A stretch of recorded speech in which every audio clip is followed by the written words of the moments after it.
Welcome back to the Opposition podcast number 32. Again, information that Rukshan never seems to know, but that's why I'm here. Rukshan, how you doing, mate? I'm doing good, Avi. And actually, I remembered it was 32. I told you it was 32. So I'm actually getting a lot better at this. And I make a point of actually knowing now which episode we're up to. So, yeah, good to be here. And I think it's going to be an interesting show based on, what's happening in the world right now, especially the issue that we're going to be talking about. So, absolutely. And a reminder to all our viewers, welcome to another episode. We are going to stream on all the main platforms the beginning of the show, then exclusively for the Rebel News Plus members, those of you who support, help us ensure that we keep the lights on. Those of you part of our little family, you can join us to the end of the show at theopposition.show, in which you have an opportunity to also press the blue button to join the show and actually join me and Rukshan in having a chat, and maybe even our guest. Tonight we have a couple of guests, in fact. First, we'll bring in our first guest, Brian, a friend of mine. Brian, who are you? Tell people where you are and where they can find you. Well, I'm Brian of London, but I'm not in London. I'm in Tel Aviv. I left London 16 odd years ago, and I live in Tel Aviv, north of Tel Aviv. I'm only pretty much on X and a thing called Hive, and I am Brian of London on X. We've got a lot to unpack today, big day. In fact, we've got another guest here as well. I'm going to bring him on for the beginning. Ishay, welcome to the show. Thanks for joining us. For those who don't know, you can quickly break down who you are, where you are, and where people can find you. Sure. My name is Ishay Fleischer. I'm the spokesman for the Jewish community of Hebron. That's in Judea, Israel. So I'm a so-called settler, but in fact, we believe that we're the folks that are building up the Jewish state and living in the places where bad guys don't want us to live, but are the heartland of the Jewish people. And you could always find me at yishayfleischer.com. So I guess, Ishay, starting with you, because we only have you for a few minutes, what is the deal? We've got here on Jerusalem Post a breakdown. I'm not sure if this is the final deal because it's not actually official. What are we looking at? And from your perspective, is it a good deal? Okay, so we're looking at a deal where Israel gives about 1,000 prisoners or more, hardened prisoners, murderers, to Hamas, and receives about 33 or 34 hostages. But also agrees to pull out of the two main roads that bisect the Gaza Strip. Gaza Strip is about 400 square kilometers. It's in the southwest of Israel, and there's really two roads. There's the Netzarim Road, which is kind of in the middle, and then there's towards the south with the border with Sinai, there's the Rafah crossing and the Philadelphia corridor, which are basically on the border of the Sinai, Egyptian Sinai, through which most of the smuggling takes place. So Israel has agreed to pull out on one level or another from these two important roads that have been secured in the past year plus of fighting. Look, there's a lot of pressure in Israel, and there's been a big campaign to release the hostages. And there are some people who see that our battle is specifically to liberate these hostages. People like myself don't see it that way. We see a broader phenomenon, which is this is the opportunity to crush the jihadism that has built up on our borders and to secure our borders for the next century, as opposed to allowing them to once again build up the military infrastructure that they've managed to build up on our borders and into our cities. So to me, it's a bad deal because from the get-go, I don't think we should make a deal at all with terrorists. We should destroy them. Remember in the 90s, they used to say, like, we don't negotiate with terrorists. Well, suddenly we're negotiating with terrorists. And to me, the correct outcome would have been the annihilation of Hamas as an organization. This is the organization that has made many attacks on us, culminating with the October 7th attack. And now they're going to be strengthened They're going to be given more prisoners, more potential leaders of the next generation of Hamas leadership. And this is not the outcome that I would have wanted to see at all. Not at all. What I want to see is the destruction of Hamas, the reoccupation, if you want to use that word, of Gaza, and the governance of Gaza by Israel, both militarily and in a civilian manner as well. Do you think most Israelis agree? Do most Israelis want to take Gaza back again? Well, most Israelis, we have a right-wing government, right? We have a right-wing government, so the majority of Israelis voted for a nationalistic way of thinking. And also, by the way, I never said that I represent most Israelis. I represent a nationalist way of thinking, and I represent what I think is a rational way of thinking, because you have to remember that what led to October 7th is the 2011 hostage deal for the one Israeli soldier, Gilad Shalit. We released 1,000 terrorists, and those terrorists became the leadership of Hamas, including Sinwar. So, it's not. It's I don't know if I have the majority with me or not. I don't know, but there's certainly a loud voice in Israel that thinks this is a bad deal. There's a voice on the other side which says, you say it's a right-wing government. Why are they agreeing to such a deal? It seemed bizarre. Sitting here in Australia, I'm looking at the deal. It does look like a bad deal. The only thing I can think of as to the reason, you know how I know it's a bad deal, is Hamas is celebrating.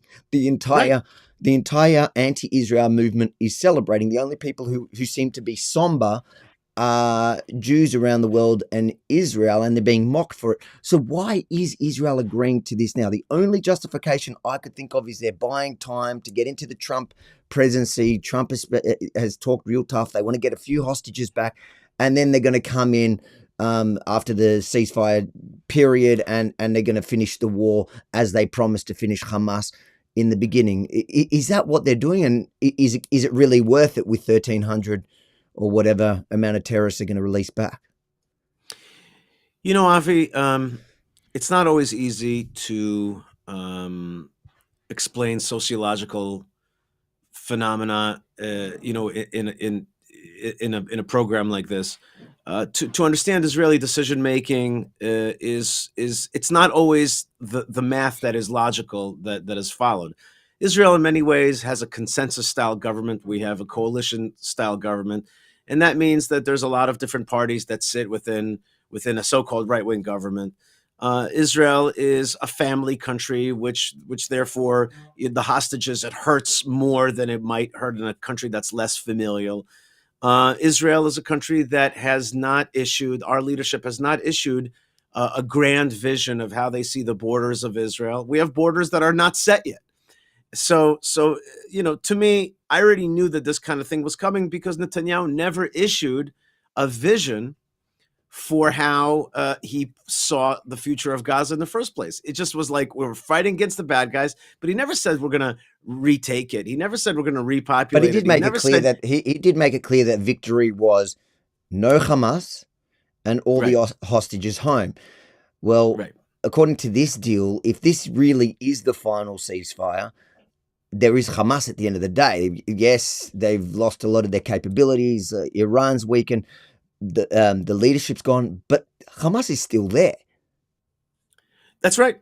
And the Hamas is still there, and by the way, not all the hostages are home either. In addition, so it can't be. It's certainly not a victory for Israel. So why are they agreeing to it? That's what I'm not understanding here. Maybe there's the Trump factor and the Biden factor, and maybe there's the potential Saudi normalization deal. There's all these other things. But again, I say to you, when you don't issue a clear and total vision, then you're not clear what you're fighting about. And you get these other pressures of the hostage stuff, and you're like, okay, I'll get something. Maybe he's tired. Maybe he thinks the army is tired. And for whatever reason, this is actually the modus in which Netanyahu has operated in the past. Netanyahu is, on the one hand, a great leader, and he's going to go down as one of Israel's, most important historic leaders on the one hand. On the other hand, Israel sometimes bumbles from the middle, allows other forces to boss it around. Maybe Trump wants quiet right now so he could claim that he's shut down wars. Personally, I wish Trump did not say there'll be hell to pay if the hostages aren't released. I wish he would have said, I'm just going to back Israel, and Israel's going to do what's best for its security. I wish that he didn't say that he's going to get involved in some way, because then he now suddenly has some kind of political promises that he has to fulfill. I wish he wouldn't have said that at all. I don't want him to get involved in our business. I want him to say, listen, I support Israel in its fight. And by the way, that's what Rubio said. That's what Pete Hegseth said. That's the best way to look at it. But the minute he said, I'm putting my name on the release of these hostages, it already went south from there. I hope, Avi, and the rest of this nice crew that you have, I hope that we indeed are seeing this as just a kind of middle stage. Here's the best case scenario, that indeed this is just a prisoner slash hostage exchange, and the war goes on as it did earlier on in the war. We also had another prisoner. We also had another exchange, short ceasefire. So I hope that indeed it's not a long-term stoppage of the war. But even if it is, we have to understand the war goes on. Hamas is still in Gaza. Hamas is in Judea and Samaria, where I live. And by the way, if anybody wants to know if this is a good deal or not, I can tell you that the mosques around here and the Arab communities around here are celebrating this, meaning to say they see this as a victory for jihadism and a weakening of Israel. So if you think that it's an indication, if your enemies are celebrating, if that's an indication that you won or lost, I personally think it is. I think that one of the ways that you know that you won is when your enemies are crying and not celebrating. Sure, sure. But if it does turn out to just be the hostage, the short ceasefire hostage for prisoners deal, is it worth it? From my perspective, it's not worth it at all. And from my perspective, the way to win this war is to stop feeding our enemies. Sure, but feeding our enemies from day one.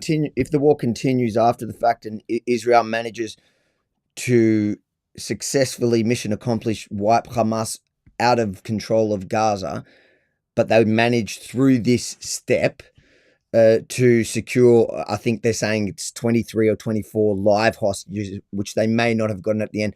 Could it not possibly be worth it? If you think that this war is about the hostages, then it might be worth it. I never thought from day one that it was about the hostages.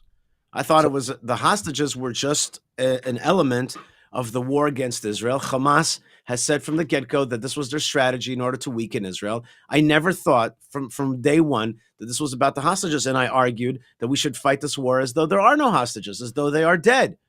And if anybody comes out alive, then that's a miracle and that's a gift. But this is not about the hostages. This is about the destruction of Hamas and that force that is preparing war against us. Listen, I want to tell you something. A lot of people listening to that, like, if I, as a parent, if it was my kid that was a hostage, or if it was your kid as a hostage, would you say the same thing? Would you make the same argument? The hostages are irrelevant. Obviously, Israel looks at the hostages. Israeli society looks at each hostage as so valuable that they're willing to swap. What is the ratio? 1 to 50, I think it is, or 1 to 30, 1 to 30 and 1 to 50, 1 to 30 for civilians, 1 to 50 and Israel's always been like that. That whenever they've done something like this, or at least I think last Gilad Shalit was even bigger.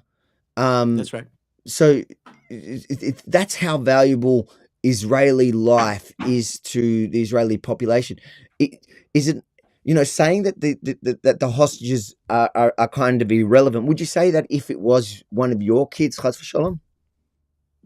I probably wouldn't. But that's not how decisions are to be taken. The enemy understands what you just said and is using that to their advantage. They want to make total war against Israel, and they made a tactical decision that one of the ways to weaken Israel and to get what they want is through taking of hostages.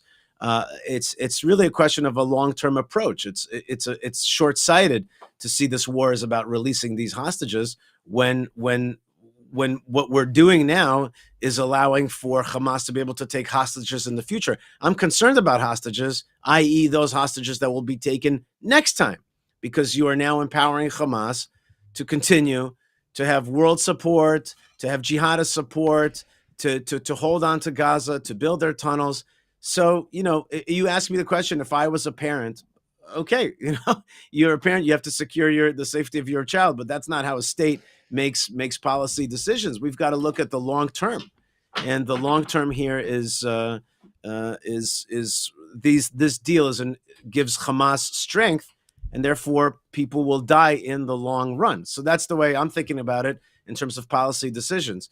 So it's not to be cold or cold-hearted, but remember, we've already had hundreds of soldiers killed in the effort to liberate these soldiers, meaning to liberate these hostages, meaning to say these hostages will cost more lives. The return of prisoners that are hardened terrorists will cost more lives in the future. So, you have to sometimes take what would seem like a cold approach, but it's not cold, because it's concerned about the future of our children. And I want to tell you, my brother is a videographer here in Israel, and he was interviewing one of these hostage parents.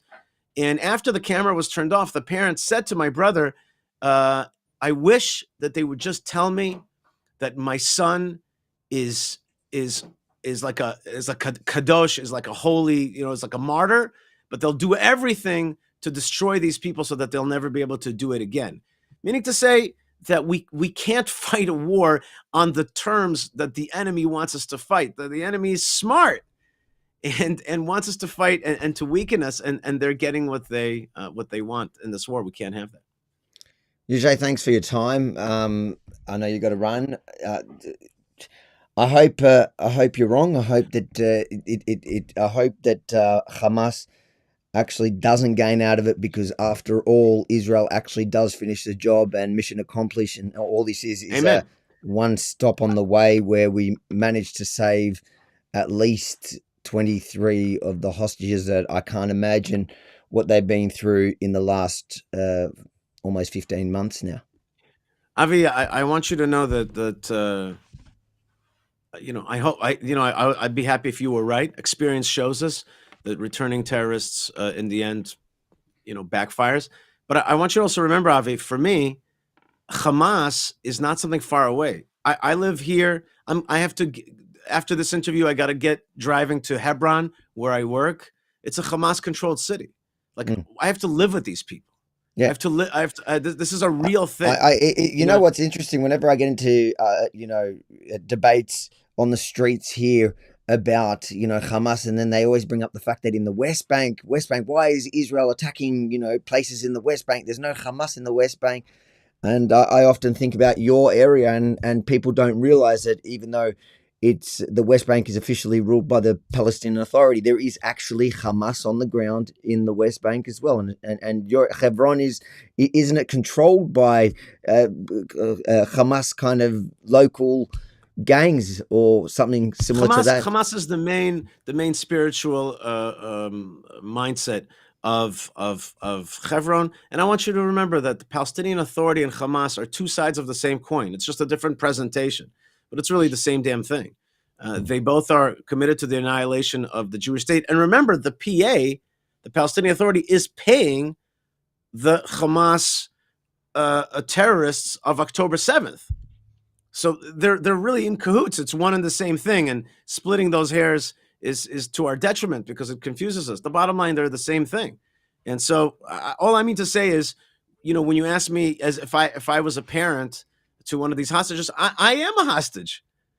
I am a parent to this, because my children today, literally this morning, took buses all around here, around this area, and I have no doubt that the terrorists today are emboldened. So today was literally a day where my wife and I were concerned whether we should send our kids out to school. So to us, the strengthening of Hamas is a very real thing. It's not about some hostages in Gaza. It's about my kids this morning.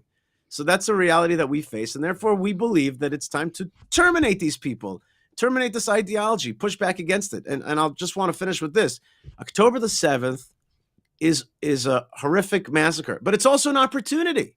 It's an opportunity to have policy change, to think outside of the old box of calcified thinking. It's time for policy change. And the Trump administration is an opportunity for policy change. If we're going to keep doing the same old, then we really have not utilized this crisis and this opportunity to its fullest. And I do hope that Israel will start, having a wake up through this process towards a stronger policy, one, by the way, which the Arabs will respect, one which the Saudis will respect, one which will bring regional stability. A strong Israel means more decencies and more rights for more people and more security stability for this whole region. Thank you, Yishai. Thank you. Thank you very much for letting me be with you. Brian, a lot there to unpack. What do you make of everything Yishai just said?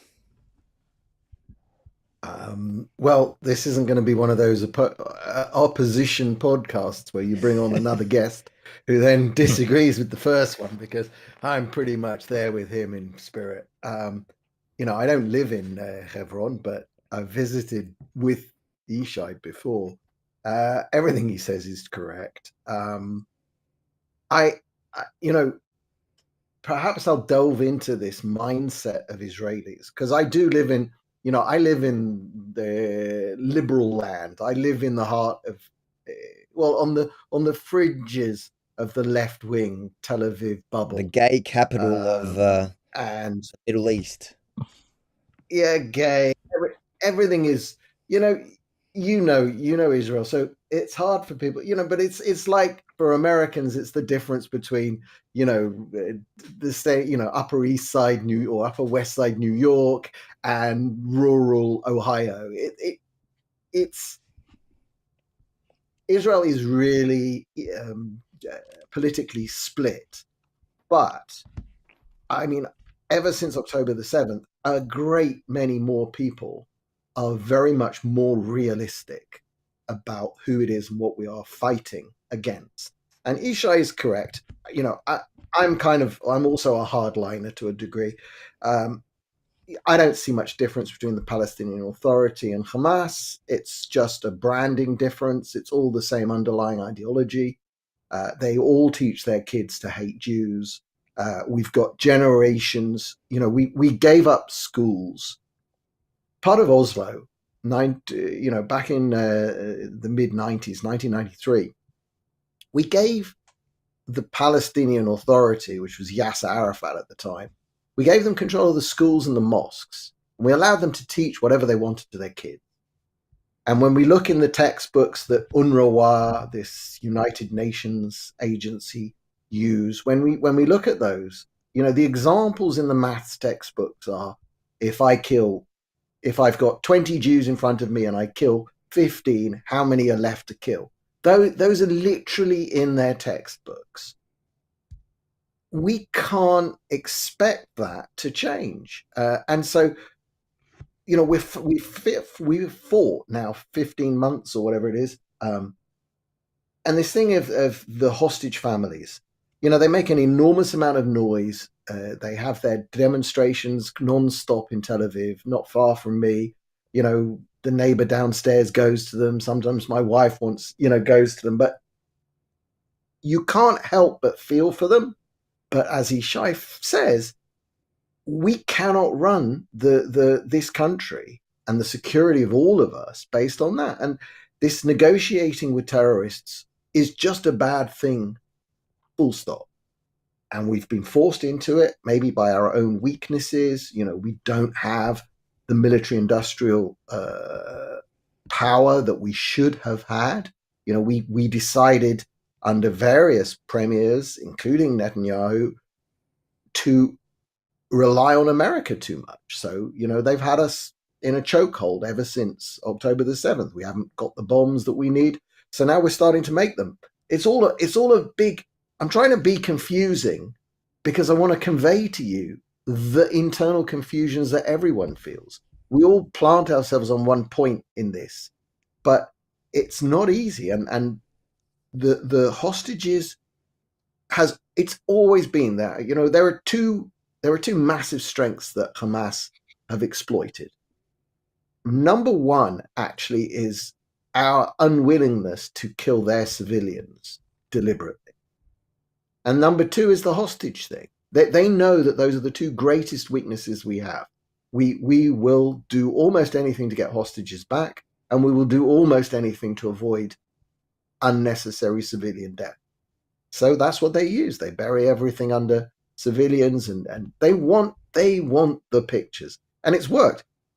We have failed utterly in this cognitive war, in the war that you fight on the streets in Melbourne. All of those people who, after all this time, and after we see the pictures from Syria of what was going on in their prisons, nobody ever got upset over that. Nobody gave a shit. But every week they're out there on the streets of Melbourne, Sydney, London, New York. They're out there marching with their hate-filled flags and their slogans of destruction.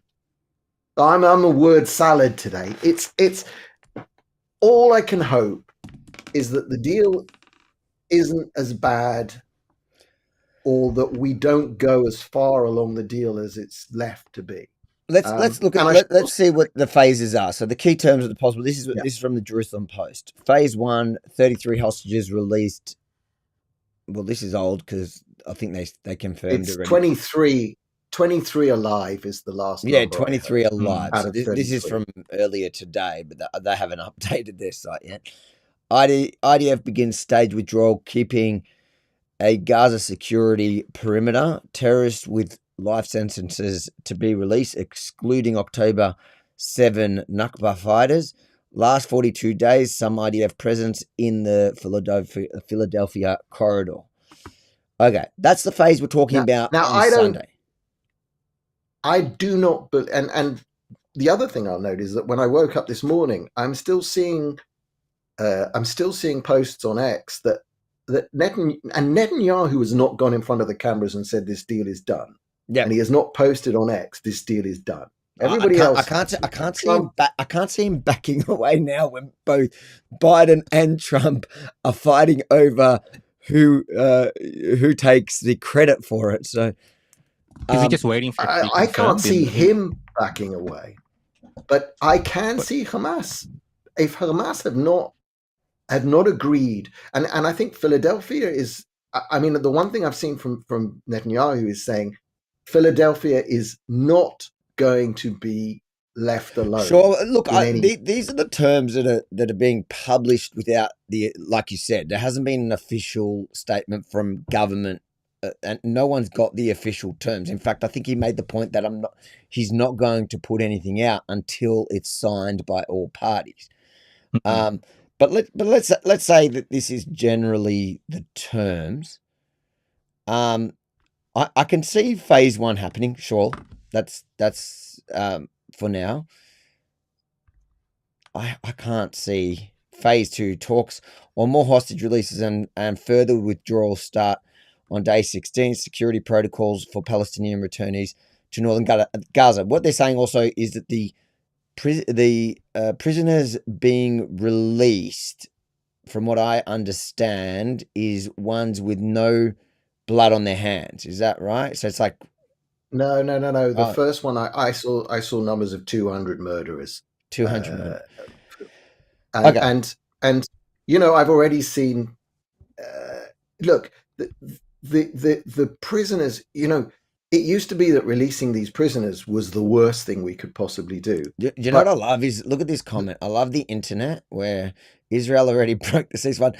Tell the pro-Palestinian people that are posting on the comments, you need to wait till you need to wait till Sunday to publish your lies about the breach of ceasefire, because it hasn't even started yet. It hasn't even been officially agreed. We're just breaking down what the news is, which overwhelmingly I would say people seem to be excited by it because Rukshan. Well, at least the international community seems, at least the leaders of the international world seem to be notching it up as the win in the right direction. But I think overall, my perception of this is, I know obviously based on the comments that Trump has made over the last couple of weeks, you would have thought that all the hostages would be released. And I don't really prescribe to this thing where you can't really negotiate with terrorists, and you can't really have a ceasefire with a terrorist organization because you can never tell what they're going to do next. It's never worked throughout history. I don't see it working this time. But the one thing that this does do, based on all the international pressure that's been put on Israel by almost all of the international community, is that I think the spotlight is now on Hamas or whatever the leadership is in Gaza when it comes to the other hostages. I mean, what is the excuse now that we're going to hear from Hamas when it comes to the rest of the hostages in terms of releasing them? If they're going to be using them as this bargaining chip, and there is a ceasefire, there is no incursions by Israel after Sunday, for instance, what is the excuse going to be of everyone else for them to keep these civilian hostages? Mostly, the first instance of it, we're not dealing with a traditional military, country or an army in that sense. So from the onset of all of this, we're dealing with a terrorist organization for the mere fact they took civilians as hostages to negotiate with. I mean, no other country in the West would most likely accept these type of terms. So it's very interesting to see how it's playing out. But at least now, I think the West really has to put pressure on to have the rest of these hostages, whether they're dead or alive, the bodies, or just to come clean with all of it. Because I think if that doesn't happen, Trump, based on all the comments that he's made, he really has to step into it and go through with the way that he's been speaking, because it does look bad on him. Right now, I feel like the Biden administration, the Trump administration, both are notching this up as some type of diplomatic foreign win, and that's why they're fighting. But I feel like Trump's leaving enough room here to be he's leaving room to be able to go after the fact. If past phase one, if it doesn't work out, he can just say, well, that was Biden's stupid deal. And yes. I feel so. This is my prediction from it. I might be totally wrong. I think the only thing that pushed this through now so quickly was the fact that Trump said there better be a deal by the time I'm in, or all hell is going to break loose, because they just, whether he was actually going to do anything or not, it was the unpredictable nature of Trump that made Hamas go, oh crap, let's not provoke Donald Trump into doing something crazy in Gaza on day one. So it's kind of Hamas buying time. And then from the Trump administration perspective, it's also kind of buying time. I can understand the argument where a lot of Israelis would say it's a bad deal, like Yeshai sitting here saying it's a bad deal because, how many is it? Is it 1,300? How many prisoners was it? Does it even say here? Does it say how many? It's going to be 1,300 to 1,300. It depends on how many. It depends on how many hostages in the end or bodies they send back. Because let's go with 1,300. So it's an extremely high toll, but I guess that's the compromise to buying that time for kind of almost everyone involved. So, look, I can't see this being the end of the war because they haven't reached the objectives. There are still hostages. Hamas is still in power. The Australian government, even the Prime Minister, the crazy Prime Minister here that has almost sided with Hamas half the bloody war, and every even he's saying that the future government of the future government of Gaza cannot include Hamas, which I was shocked to hear him, which is a pretty strong statement to make. He is coming into an election now. Again, somebody that is, kind of shares the same sort of language as Trump when it comes to Israel. But so even Australia's not accepting a future of Hamas. Even the leftist Australian government is not accepting a future government, saying it publicly, a future government of Gaza being Hamas. So I just cannot see the war ending because there's no way Hamas is going to agree to step down and surrender. Not all the hostages are back, so you're going to have still another 60 something hostages.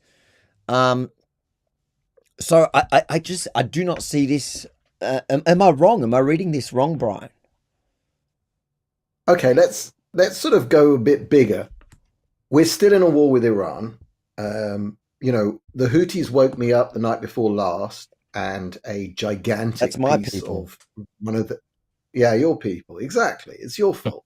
The Yemenites should stick to making food, and that's it. Beyond that, I want Jahannam falling from the sky, not missiles. Yeah, go on. Nobody knows what Jahannam is. And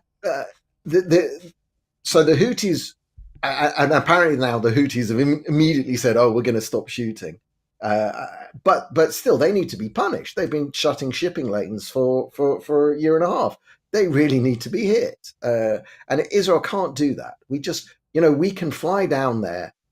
We can spend 2.5 weeks planning a mission, fly with tankers and 20 planes, and basically symbolically bomb their ports. But that's not a war. You can't fight. We can't fight a war 2,000 kilometers away. America's really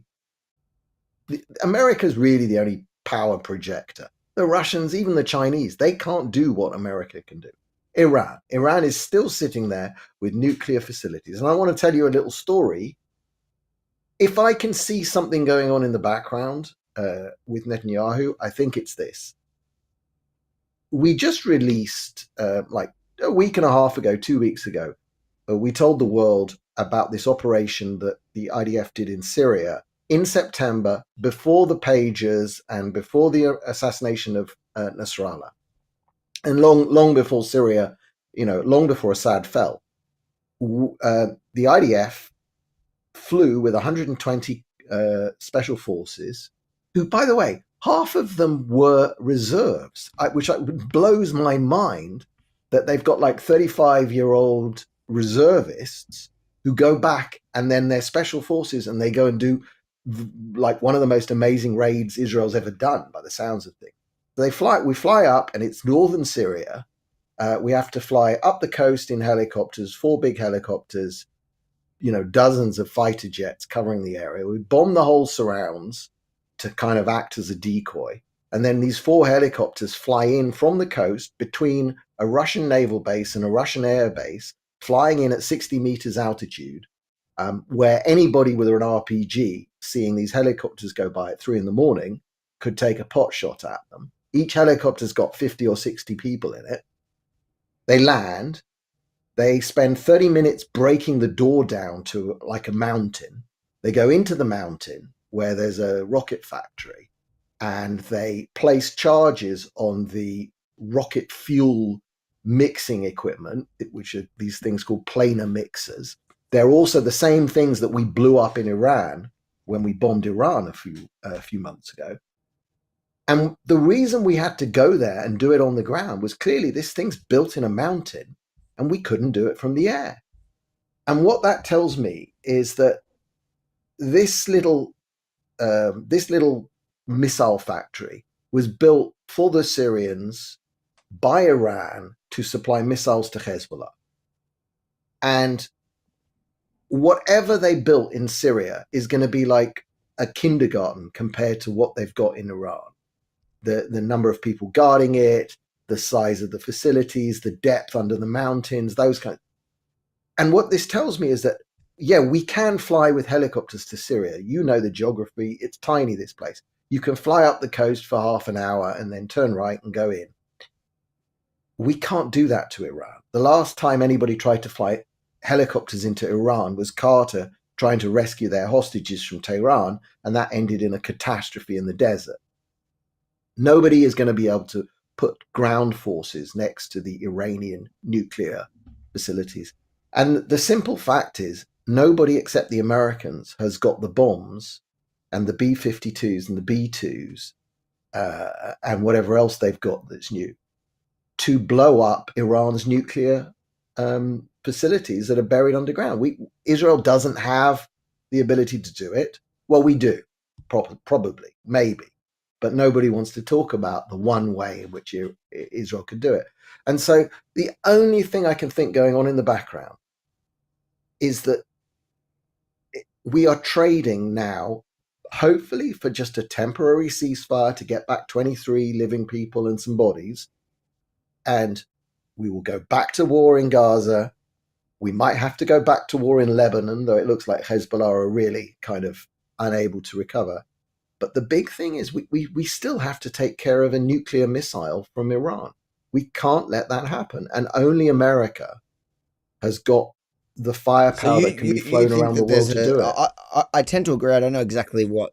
I couldn't begin to guess what it is, but I feel like there is a behind-the-scenes agreement between Trump and Bibi, and he says, "Look, agree to these terms now, so the world can say, look at Trump even before taking office, already securing a ceasefire, and I promise to." And Iran makes sense just because it's quieting down the Gaza thing, because he really wants the Gaza thing to wind down, and his justification for it is essentially, if we get rid of the real threat and the ones funding the threat that's in Gaza, then why are you spending all your effort and your soldiers and the world PR all to fight the middleman, when really the fight is up the top, and I'll help you take out the top? I guess that is plausible. I do feel there is a behind the scenes agreement between Trump and Bibi, because none of it makes sense otherwise. It does not make sense that Israel is agreeing to a ceasefire deal where essentially you're swapping innocent civilian hostages, so essentially 23 alive innocent civilian hostages, or mostly. Are there any soldiers in that one? I think they were also... I think some of the I pray that some of the girls from the observation post are included. But and you're swapping, so there might be a couple, but you're swapping mostly innocent civilians who were taken hostage on October 7th for over 1,000 terrorists. So the only way that makes any sense is if there's something we don't know about the deal. So a deal on the deal behind closed doors. And yeah, I guess that's what I was trying to hone in on with Yishai. Yishai is connected to I don't know, he was, I should have asked him. I know he was originally connected to wasn't he part of Ben Gvir's? Yeah, he worked with it. But look, I think this is always the case with Israel. Okay, anybody who knows isn't talking, and anybody talking doesn't know. It's as simple as that. Yeah. It's as simple as that. If with this kind of level of it's all speculation, it's all guesses, it's all wishful thinking on some parts. Look, I don't want to believe that we are doing the worst deal ever. Look, I didn't like the original hostage exchange. I didn't like the pause in fighting, and I wasn't sure that they would go back to fighting properly. I was very, very nervous about that. But from the start, my feeling is the other thing that's going on here. We were definitely forced by Biden and the world to resupply Hamas. We got that first hostage deal under the circumstances where we hadn't been sending fuel in, we hadn't been food. I don't think food and water. They had stockpiles of that. You know what the Gazans, what the Arabs are like. They're preppers. These people will have prepped to kingdom come. They could have lasted. But I think the fuel thing, the fuel to run their generators and to get the air moving in their tunnels, I think we had them by the balls, and that's why they did that first deal back in November 23. But since then, the trucks have just flowed in. I can't believe we're checking them carefully enough. Apparently, some drones have gone in. Apparently, there's all sorts of nonsense that's going on. And now, we can't give up Philadelphia because they'll just dig tunnels and they'll get stuff from Egypt. I in my brain, I know that Bibi will never give up Philadelphia. The only thing that was crazy about the whole way we prosecuted the war was it took us this long to go to Rafah. We had all of the Americans. We had Kamala Harris saying she'd looked at the map and she knew where Rafah was and there was nowhere for the people to go. And lo and behold, 8 hours after we told them to get out of Rafah, they were all gone. Boom, because they knew what was coming. That's the other thing is they know who we are. And when you see, this is, on a wider thing, when you see pictures of the Arabs in Gaza, they're moving, like when they're moving past checkpoints of Israeli soldiers, you know this, they're not scared of our Israeli soldiers. They're not waiting to be shot by snipers. Because this is just a myth put out into the world and carried and spread. You know, it starts with Al Jazeera, but then it's the BBC and Sky News, not Australia, Sky News. You've got a good one there. But all of the rest of the media has just been feeding the world these lies and lies and lies from Hamas direct in Gaza. They've had no, so that's how this genocide thing comes about. You know, nobody has ever been in a position to negotiate the terms under which the genocide against them is ended. No. Anybody suffering from genocide is just waiting for it to end. They are not dictating the terms by which it ends. This is, it's when we see this so clearly now, they're celebrating.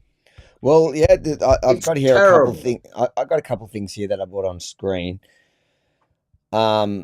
Here's I guess he's a pro-Palestinian guy. He goes, from Gaza ceasefire celebrations, and he's translating what the mostly, kids.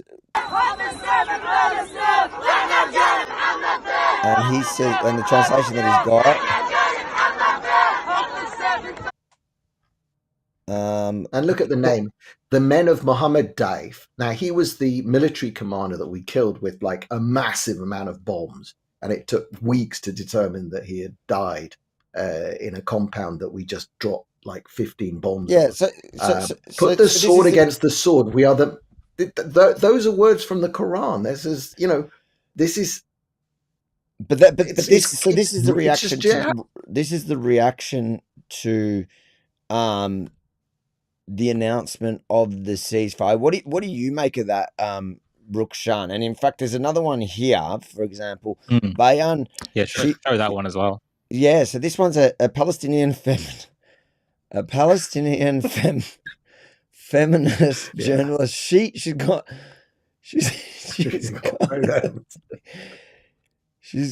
her Theo in her bio, her pronouns. She's from the northern Gaza, from the river to the sea, right? And this is somebody that is often touted on the mainstream media, including the ABC here in Australia, as, a legitimate journalist. She's even got the press vest. And so her first reaction, her, was, y'all, I can't believe I survived to witness this day. I legit thought I wouldn't. Next on the list, the day Israel ceases to exist. So this is the reaction from the journalist. That's the reaction from... And that's problematic, not just to the conflict itself and the people in Israel and Gaza, just the innocent civilians, obviously, but also to the rest of the world, because this is an ongoing issue for all of us. And I know we're not directly impacted in the way that, people in that region are, but at the end of the day, that means the people there that are, having influence, especially when you see children being radicalized at this very young age, especially after the stories that we've heard and the things that have been said and the suffering that people have tried to tell the West that was happening in Gaza. And you see these type of scenes, well, it seems almost opposite to that. And it shows the people who are willing to carry out perhaps another attack ongoing. And it seems like there is another purpose to what they're doing. So for her, that particular journalist, and this is a journalist, so someone who is not, a part of Hamas, let's say, saying that the main goal for her is... I wouldn't jump to that conclusion. No. But what I'm saying is that's the perception of the West. That's the perception of the West. But what she is saying is that her objective now is, after all this suffering, this year and a half of war, and all these things that have been said, genocide and this and that, the thing that celebrating the cessation of war is not the thing. It's the continuation of the battle and to the destruction of Israel. And that's problematic, because that tells you this mindset, if it's shared by someone like this, it's shared by the terrorist organization Hamas, and they are more than capable of committing another atrocity, maybe even worse. And the whole thing just starts up all over again. Maybe not in a year, maybe in 10 years' time, but it's saying that's the thing. Place. The reaction to a ceasefire from the people that have been crying genocide is more war. That's what doesn't make Yeah, sense to me in this problem. whole story. Is that Yeah, that's the problem. you guys? I bet you I could look up any pro-Palestinian account, big account, any of them. Look at them. Look them up today on X. They're all touting this as a Hamas victory. Hamas has won the war. So on one hand, for 15 months, you've been shouting genocide. You've said Israel's doing all these committing all these atrocities against Palestinians. Palestinians can't survive this and that. And then suddenly a ceasefire. Hamas has won the war. The resistance has won the war. You cannot have it both ways. And so if you really want peace, then you should be celebrating this as not a win of the war. You should be celebrating this as now we can finally live together, because October 7 really wasn't worth it, because what did it get Gaza? You're saying you won the war. What did you get? What has Gaza got more today than it did on October 6th of 2023? Yeah. And who is responsible at the end of the day? Let's say this negotiated deal, the other hostages aren't released, or something like this happens. Who is ultimately responsible for the Hamas side of this negotiation? I know the US and the rest of the world is responsible for Israel in a way, especially the US.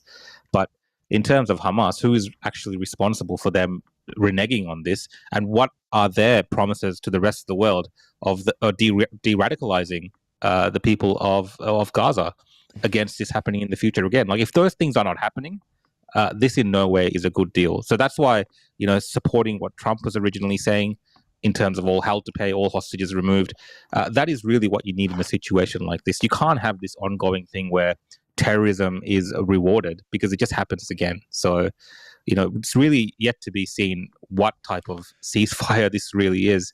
And anyone that's looking at this and thinking it's all over and done, I think we're far from it. And like you guys have both discussed, it's very obvious that many people that are looking at this also feel the same way.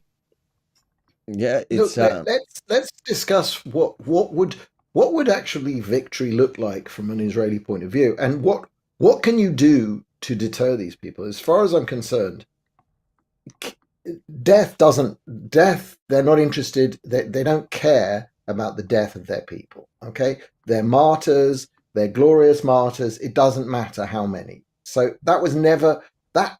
And again, just wanton killing of people is just not on Israel's agenda. Destruction of property and to, creating the mess, though not as much of Gaza is rubberized as a lot of it is. But when you see them celebrating, in markets surrounded by buildings. Yeah. They're not all flat. Where are they? Where's that? That's probably Gaza City. There's various parts that have not yet been leveled yet. Now, the other thing is, the only thing they really do care about on an intellectual level is losing land.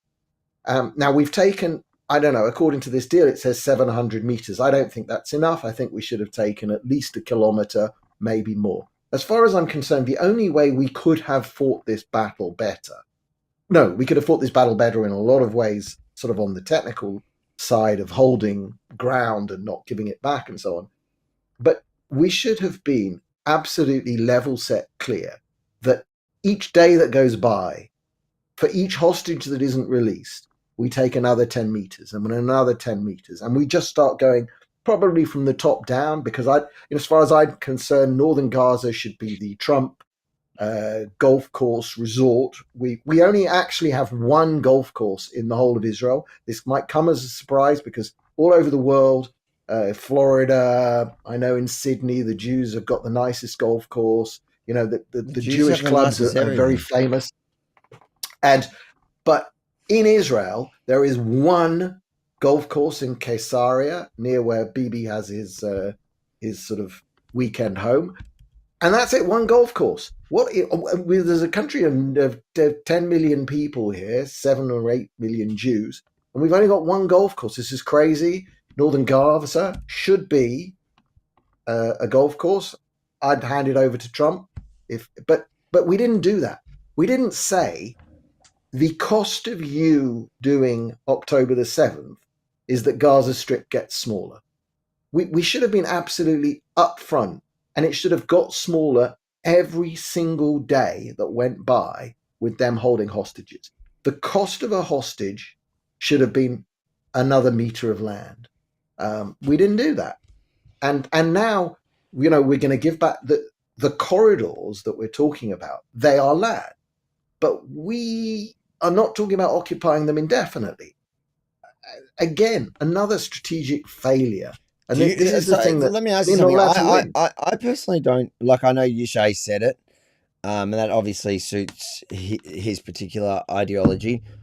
I'm not sure. Like my uncle was from Gaza, but I'm just not sure. Like, why do Here's you my opinion. Why do you want to annex Gaza? Let them have Gaza. Let them control Gaza, but don't let it be let them have their own state in Gaza. Just don't. But it cannot be a terrorist organization. That's it. The way Gaza was all a bit of history for everybody, and you'll know this, but very few people understand. Before the disengagement in 2005, Gaza, what happened was that there were communities of Jews living in Gaza, similar to the organization of Jewish towns in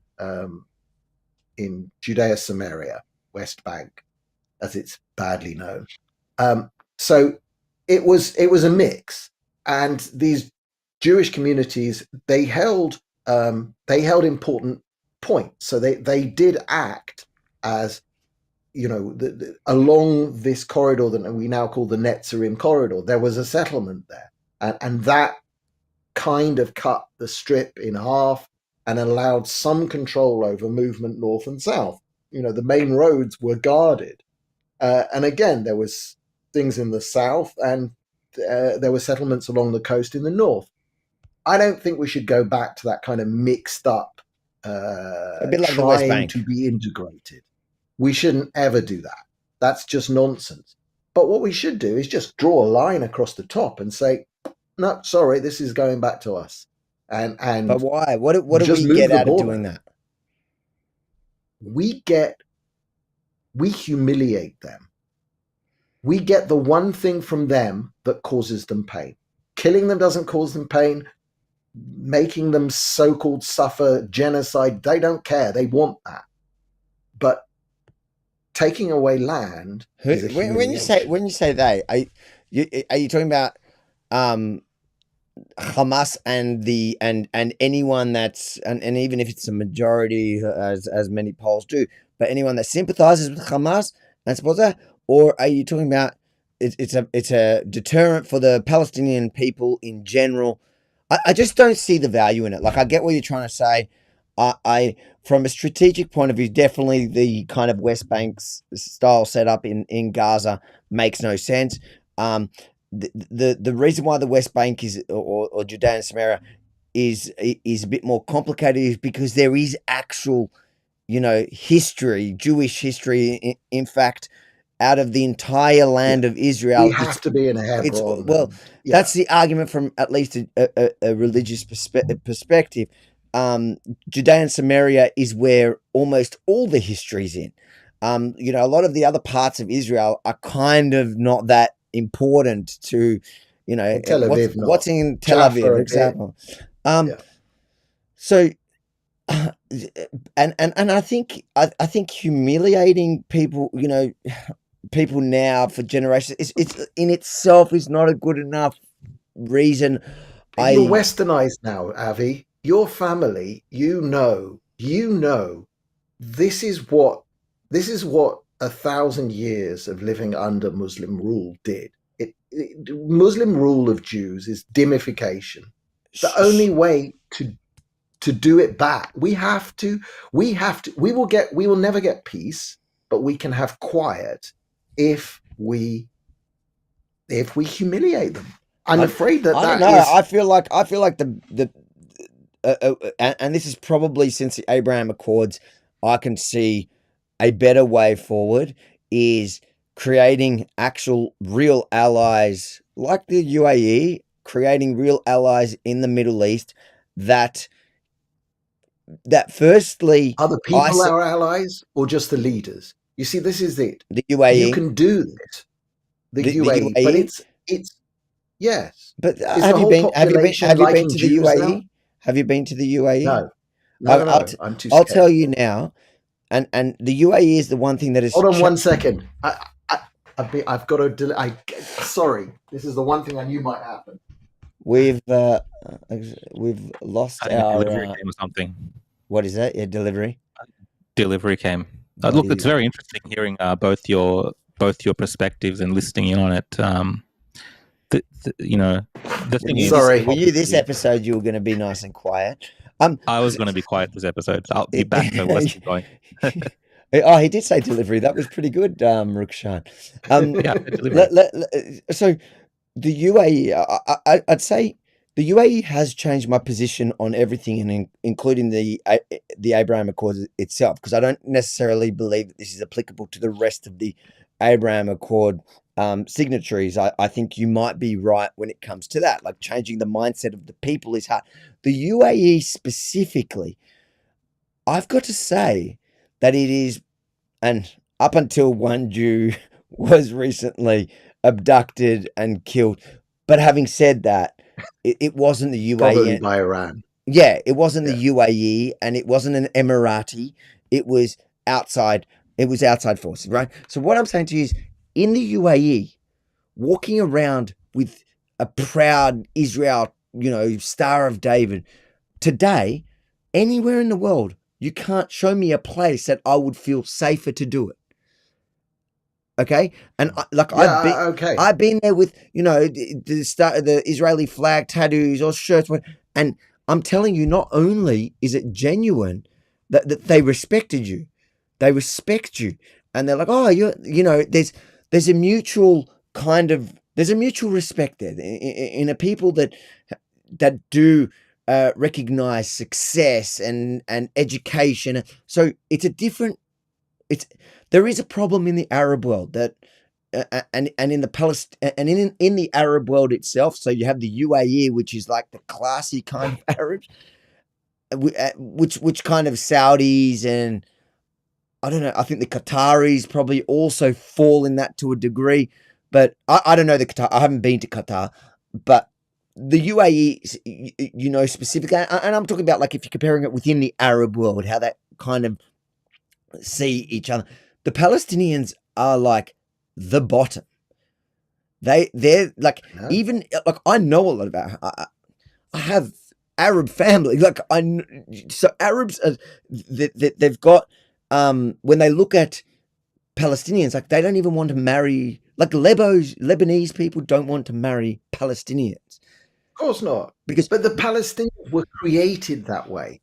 The Palestinian Arabs, what the world calls Palestinian Arabs, which are the vast majority of them came from elsewhere. They're from Al-Masri, from Egypt, and from the they were create. What happened?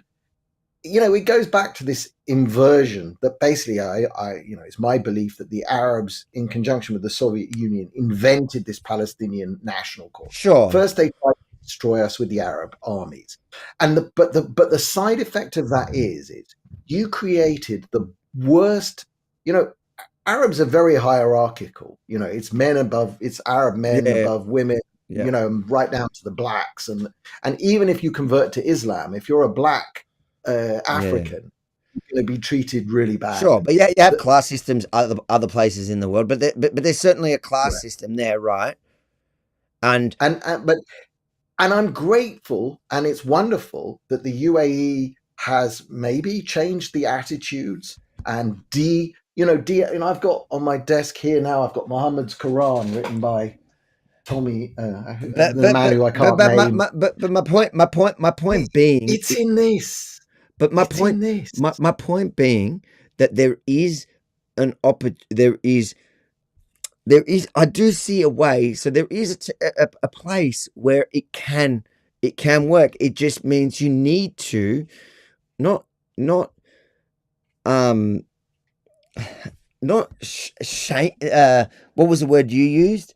Humiliate them into things, but rather somehow show them that there is so isolate their terrorism. Isolate them to a point where you go, actually, the way to succeed is not by terrorism, but by creating something of yourself. I feel You like will never get anywhere by creating nice conditions for them. No. We tried that in Gaza. I'm 2005. I'm not saying creating nice conditions for anyone. What I'm saying is finding a way to essentially show them that the only real way forward, unless you want more of that, so it cannot be good. Look, it would have been a horrible experience since October 13 or what was it? It was probably 17. 7. No. When we started bombing. When we started, I was there. I can't remember. It was probably 17 or something. I can't remember when we actually took a while. Yeah, started 2 or 3 weeks. So it would be a living nightmare for for the vast majority of people there, besides the people that actually had access to the tunnels.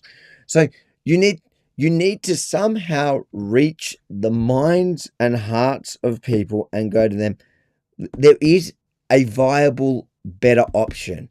And I think if you just cut the top of Gaza for the sake of cutting the top of Gaza, one, as much as I think that Hamas needs to be punished, I agree with the mission statement of this war, which was to get rid of Hamas. And I don't think they should stop until Hamas is not in power, for a bunch of reasons. One, because the threat of them doing it again. Secondly, as a deterrence for any future government to go, mate, if you try this, no matter what it takes, Israel will force a change of leadership, of power. You will lose control. And that's what these guys want. Hamas, it was a generated income from, they get paid essentially via aid and through Qatar and Iran. So for them, their business plan is staying in power. So if they really and truly believe that you will lose power, so Israel has to remove the power, and they got to get all the hostages back. Beyond that, I don't agree. I don't think we should cut any part of Gaza.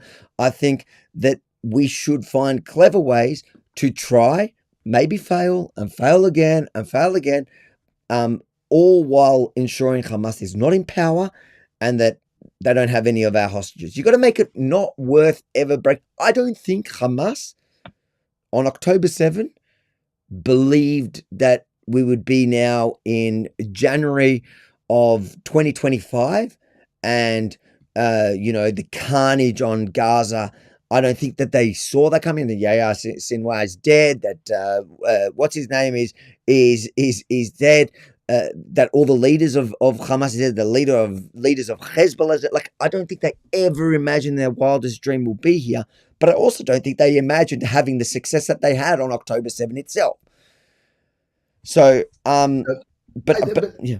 We come back to this thing as what is likely to deter, and killing people doesn't deter them. They're not interested. They don't care how many of their. Who do you need to deter? You need to deter anyone that has power, and the way to deter everyone that has power is letting them know that if you cross this line, you no longer have that power, and the only way you'll ever have any power is work within this space, but there is a red line. And that's why I do think, I agree with Yishai on that you have to, Netanyahu has to finish, no matter what you think of him, but he has to finish, mission accomplished, the mission that was set out. And that was pretty clear. Like, I don't agree that there was a clear mission in the beginning. It was no Hamas leadership, no Hamas control of Gaza, and all the hostages back. That was the mission statement. But if they come up and they rename themselves Hamas 2.0 or Sama, or they'll just pick some other name. The number of names of different Islamic terrorist groups, they've got an infinite capacity to pick a word from the Quran that they'll call themselves the Swords of Islam. They'll call themselves whatever they want.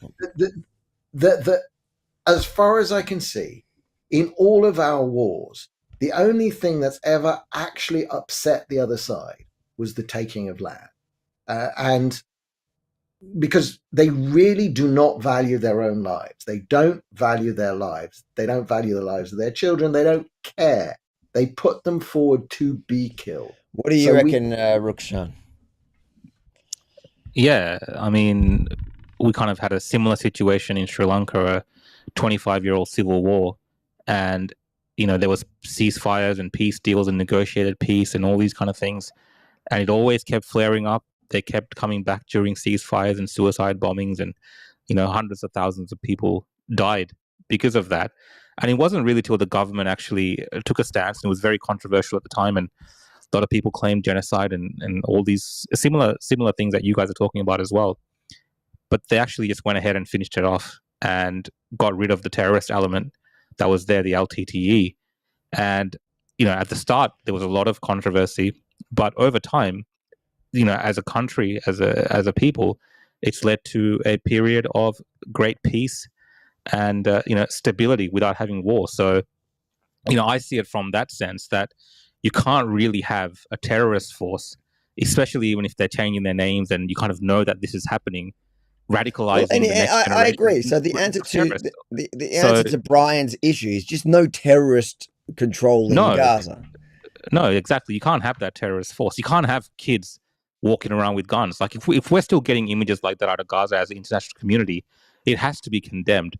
And it has to stop, and whatever pressure that needs to be put on the no one cares about Western condemnation. Yeah, I understand it, but supporting Israel to finish the job. Yeah, and I think Trump has to give. Again, it might not be popular with people listening to this, and I'm seeing some of the comments.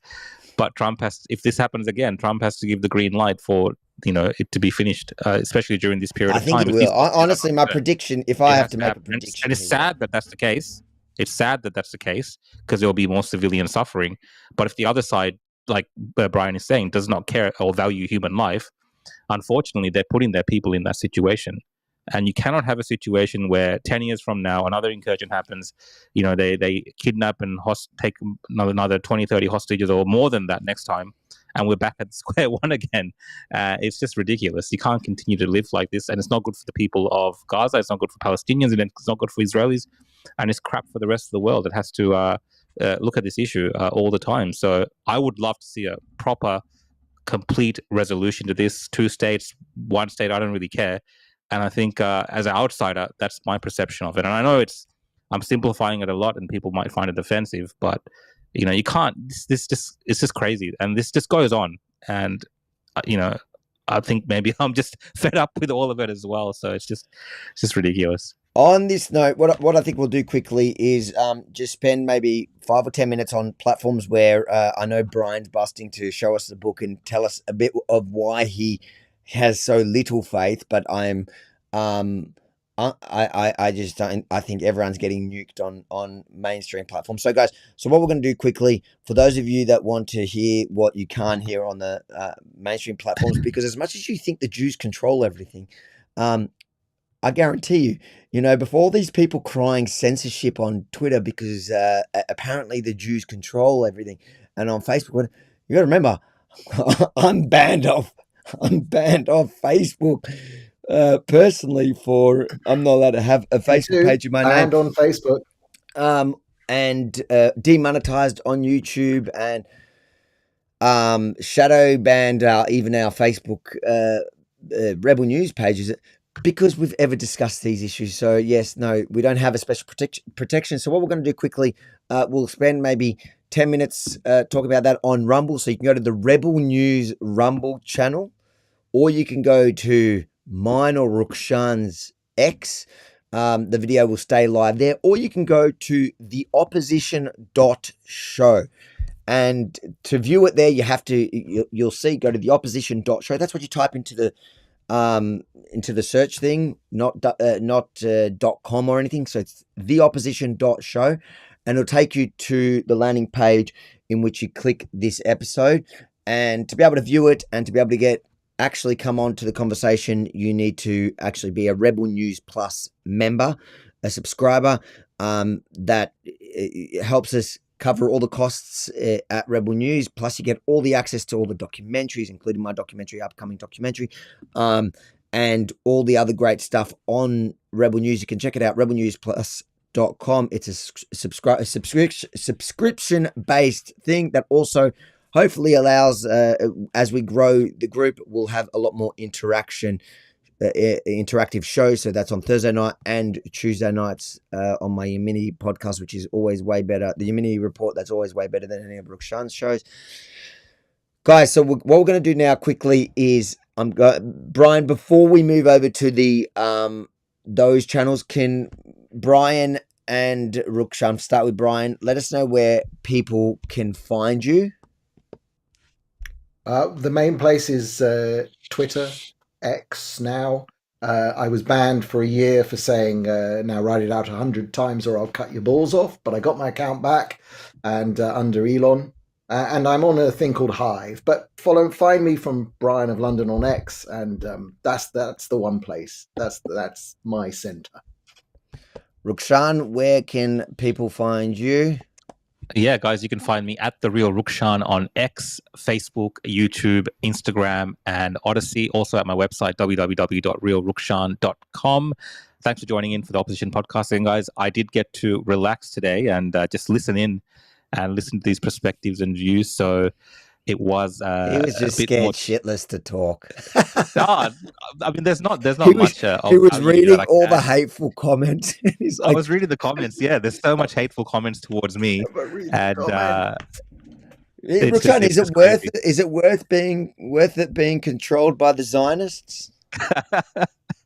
Whatever I say will be clipped, so I'm going to be very careful about how I say. You don't seem to complain when my Mossad friends send you that paycheck every month. No comment. No comment. Can I ask you? I just want to know. I just want to make sure that are you getting paid in shekels or dollars? I will take rupees. So I've asked for rupees. Is Aussie Cossack paying you too? All right, guys. So we're going to move on now. So, like I said, Rumble, Rebel News, or X. Mine and Rukshan's X are running the feeds now. And then for the last 5 minutes, we're going to be exclusively only at the Opposition.show. The Opposition.show is running the whole thing. It always is running the whole thing live. And you'll have a chance to log in with us. I will quickly change those, cancel